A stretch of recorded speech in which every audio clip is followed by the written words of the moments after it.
Добре дошли в света на развитието на малкия човек чрез свободното движение. Като експерт в детското развитие, невромоторен и сензорен терапевт и ментор на родители по Адлеровата теория и практика на демократичното възпитание, мога да потвърдя значението на свободното движение за двигателното и когнитивното развитие на детето. Свободното движение е ключът към здравословното развитие на вашето дете. Всички знаем, че децата учат най-добре, когато се забавляват, нали? И какво по-забавно от привъртането, пълзението и разглеждането на света с едно голямо любопитство. Точно така, бебетата имат поразителен начин да изучават света около тях чрез движение. Защо свободното движение е важно? То помага на децата да развият мозъка си. Представете си колко вълнуващо е това. Като се движат и изследват, те създават едни нови невронни връзки, които ги правят по-умни и по-бързи в ученето. И движението развива мускулите и координацията, също така укрепва и самочувствието на детето. Те се чувстват по-сигурни и готови да изследват света около тях с любопитство и удоволствие.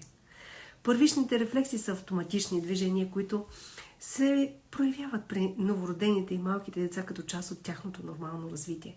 Те са ключови за изграждането на основите на нервната система и ако тези рефлекси не се интегрират правилно, може да се забави или наруши развитието на координация, баланс, възприятието с околните въздействия, речта, паметта. Интеграцията на тези рефлекси включва преминаването от автоматични, неконтролирани движения към волеви, контролирани движения. И как се случва това? Как се интегрират тези рефлекси? Чрез свободно движение и игра. Осигурете безопасно и открито пространство, където детето може да се движи свободно.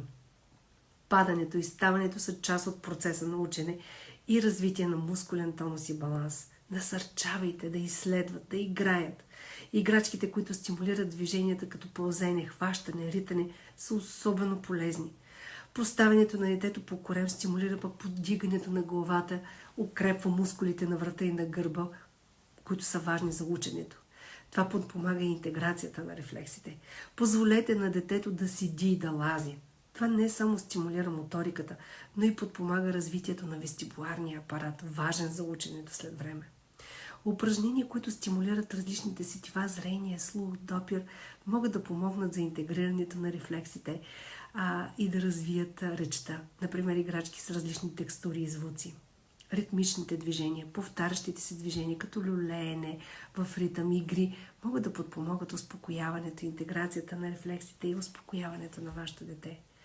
Емоционалната подкрепа, създаването на една сигурна, подкрепяща среда, където детето се чувства спокойно и обичано, е ключово за неговото развитие. Говорете, пейте, играйте, люлейте, търкаляйте се с детето. Това не само стимулира когнитивното развитие, но подпомага интеграцията пак на рефлексите чрез едно социално взаимодействие. Използването на помощно-технически средства, като проходилки, капсули, ограничава свободата на движение, мили родители, и пречи за правилното интегриране на рефлексите.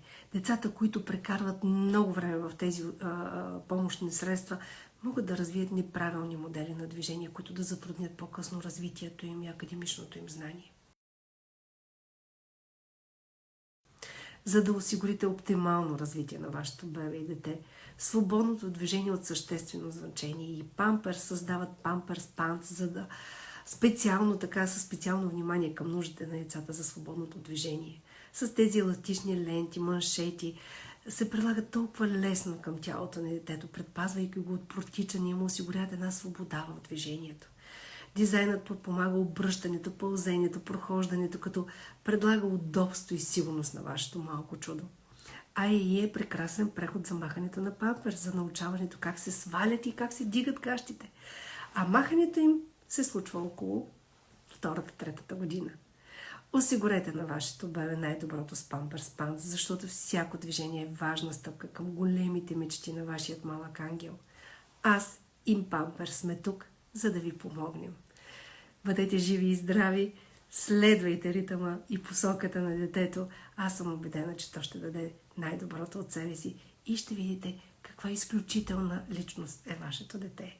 Благодаря ви.